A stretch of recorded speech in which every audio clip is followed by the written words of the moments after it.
This is not knowledge for the carnal man who is perishing, who thinks that things of the spirit is foolishness because they can't comprehend it.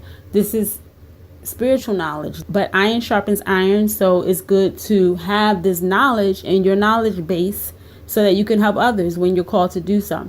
And touching on unforgiveness and why you would be hell bound if you remain in that spirit of unforgiveness. Because when Yeshua died and he paid the price, it wasn't by stipulations. It was just about him laying down his life by his own authority, only to pick it up again for whosoever will come to believe on the Most High, true and living God.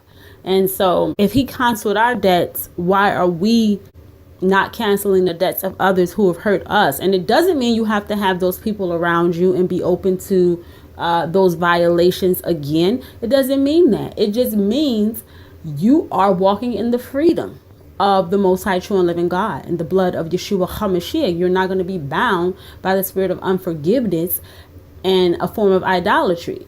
Meaning that your judgment is more righteous than the Father's. You feel this person isn't worthy of forgiveness because you have a higher standard than the Father.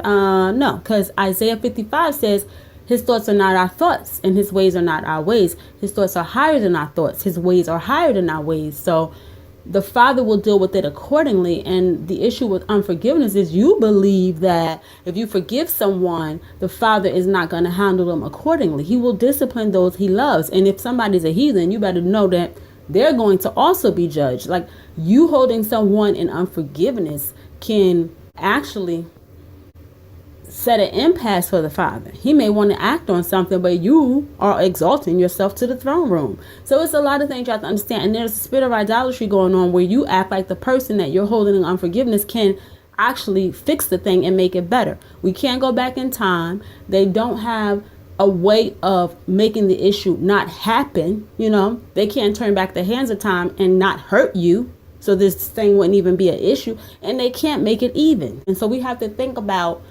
what we're doing. It's a form of idolatry. You're holding that person in the spirit of idolatry. Even if you hate them, they're the object of your attention and they're being exalted over the Father. Even if you feel subconsciously there's some way they could have prevented it or they can fix the issue, they cannot. So unforgiveness is futile.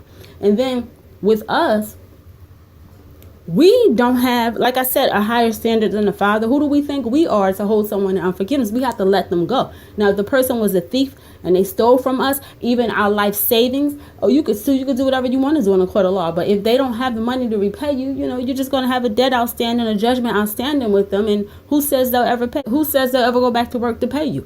So it's just like, whatever the issue is, you can forgive and let it go and release that from your heart, because it's just going to cause bitterness that rots the bones, which is a form of cancer.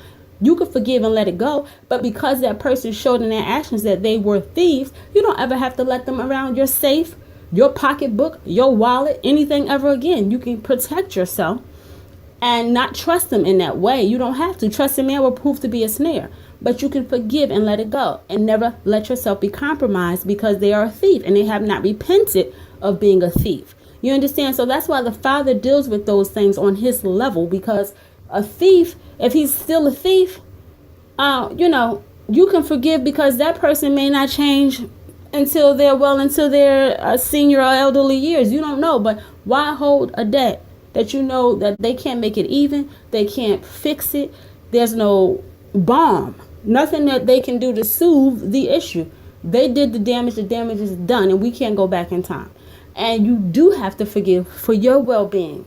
So you don't have to walk around with that heaviness and that hatred in your heart that just weighs you down. It weighs you down whether you acknowledge it or not.